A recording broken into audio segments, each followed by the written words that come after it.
the broadcaster. I said, wow, no wonder they used to say those things about us. This looks pretty easy up there. You made everything look easy, I guess, so let's...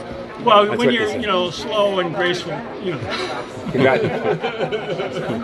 You look like you stayed in good shape for that. You know what? Obviously, the older you get, the tougher it is to stay in good physical condition. But I grew up in Southern California, and I played multiple sports. And if somebody wants me to do something, even at this age, if my son says, "Hey, Dad, let's throw a little football around, or let's play some hoops," I want to be able to do it. I have grandkids now, and so I want to be able to keep up with the younger guys, especially in my sport now is golf. So, I want to be able to do the things on the spur of the moment like I did when I was 21. Now, the next day I might suffer a little bit, but I still want to do it. What's the... Pardon me? You can't hear that guy talking. I'm 66. Yeah. We were rookies together. Yeah. Pretty good shape, too.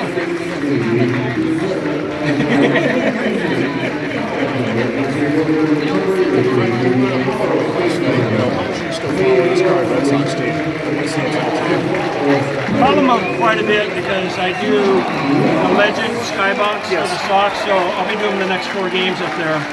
So I watch pretty closely what's going on. And just like you, I'm a fan. And sometimes I scratch my head when I see things, and sometimes I say, that looks pretty good. But to give you an assessment for what I think the team is right now, I think it's pretty darn good. I like the way they play defense. I mean, they have some areas where they'll get better. I mean, Devers at third is just learning. So he's kind of trial by fire, over there. But most of the guys can play defense pretty well, and I love defense. So if they get some production from the bottom third of the lineup, they're going to be really tough. Really tough. I like the pitching. Some guys are off to the slow start in the starting staff. They'll come around. I like this club a lot. They can do a lot of things. They can beat you now. They can beat you long ball, which they couldn't do in the last couple of years. The guys are more aggressive at the plate, which I like. They're aggressive in the strike zone. Just going up there, taking the pitch, and working the count. What for? Guys are only going 5 innings. Go up there hacking. You get a good pitch, attack it, and that's what they're doing. That's why they're getting small home runs. What do you remember about this 1974 season here? Dude. Okay, let's talk about the positive. None. 73, Jimmy Rice and I were called up from Bristol at the end of the season. Pawtucket was already in the playoffs, right? So they needed a little bit more firepower. So Jimmy and I got called up, and we helped out. And we hit some home runs for them, and we won the AAA World Series. So you think we'd be pretty good the next year? Not so much, because the Sox call up those guys. This is guys do well here, they're gone. Right. Which is good. That's the goal. Right. You don't want to be a lifetime minor leaguer. You want to get out of here. You want to go to Boston. So they took a lot of the guys. So, and then we lost Rooster. I think they called him up in June. Jimmy went up in August, and I up in September. But our pitching was not very good, and we just weren't very good. Yeah.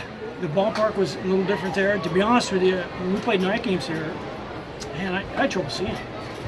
Yeah, I really did. I had trouble seeing the ball. And sometimes the sun would set in left field. He was a left-handed hitter. I used to have to duck my head or turn my helmet over because the sun was in my eye when I hit. It's like, this is different. So I finally get to the big leagues, and it was pretty good in September, 400 something. So the writer said, well, why do you think you're doing so much better than you did down there? And I said, well, first of all, it's easier. I can see. These guys throw strikes. I can actually see the ball when it's coming across the plate. They were like, what? I was just being honest. It was the conditions. The fields were better, and here, I was just talking to Tommy Harper before the induction ceremonies, and he said every time he played here, he had trouble seeing. And that's the way it was. I don't think it is now, but that's where it was then. So, yeah, do I remember some things? Yeah, I'll tell you one story. Notice you guys have a tarp now down the right field line. Well, we didn't have a tarp. That costs money, so they didn't say that we don't need it. So it was raining to beat hell, right? And so we're sitting in the dugout over here, and I just said, there's like 12 fans in the stands. No, it's going to be good. We're not playing. So I just took off. And I got about short and I slid just head first, I slid all the way to second base.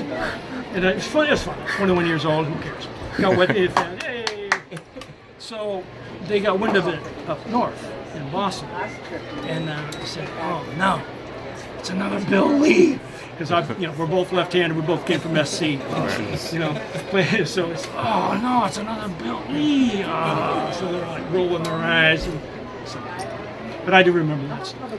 What's it like when people tell you, I remember you when 75? What is it? Is that a source of pride for you when people come up and say, I remember you 75? And that's a really, really good question.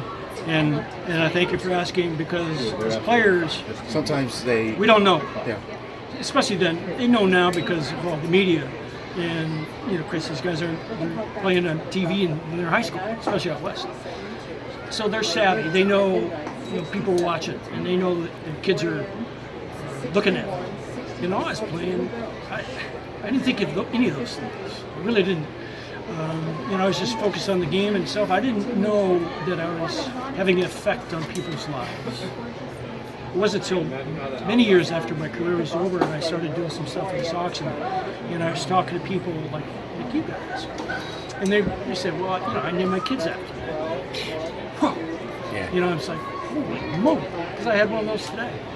And I was floored when it first happened to me, if somebody said that to me. In fact, one couple had a boy, his friend, and the girl was Lynn. If I'd have known that when I was 22 years old in the big leagues, then I was having that kind of effect on people, I don't know if I'd been able to play. I've been thinking about, geez, I hope I'm doing what I'm supposed to be doing. But it was really an eye-opener, and I really appreciate it when people do that, because they obviously appreciate the way I played. And that's all I ever wanted. I didn't play this game for accolades. I played because I was good at it. I had fun doing it. I loved playing baseball. I loved winning. And I loved being on winning teams. But all the other stuff was just extra stuff. But when people say those kinds of things and say, I remember when you ran into the wall, we thought you were dead. That makes it worth it to me. All the things that I did, and sometimes, injure myself. And I paid the price for that kind of stuff in my style of play. But to hear it, the feedback from the fans is invaluable. That's a source of pride now. It sure is. Yeah. I'm very pleased and proud of the style of play that I'm remembered for. I was pretty fearless. Some people might say crazy. My managers used to tell me, just about every manager I ever played for, listen, we need your bat. Don't do anything crazy out there. But I can't do that. I played football, for Christ's sakes. I knew how to take a hit, and there's a ball hit, Billy makes a bad pitch, hangs a curveball. You don't think I'm going to try to catch it? If it's in the yard, even if it's not in the yard, I'm going to do everything I can in my power to catch it. You're known for having one of the most natural swings ever. People are always comparing people to you and your swing. What do you think of the modern differences in baseball with launch angle and exit velocity and all this stuff? Does that mean anything to an all-time hitter like you? It's pretty confusing. You don't have much time to think about it up there. You better have all your thoughts in order before you get up there. If you're thinking about launch angles, exit velocity, that sounds like science class to me. Right. Yeah. That sounds like I need to get a grade for this.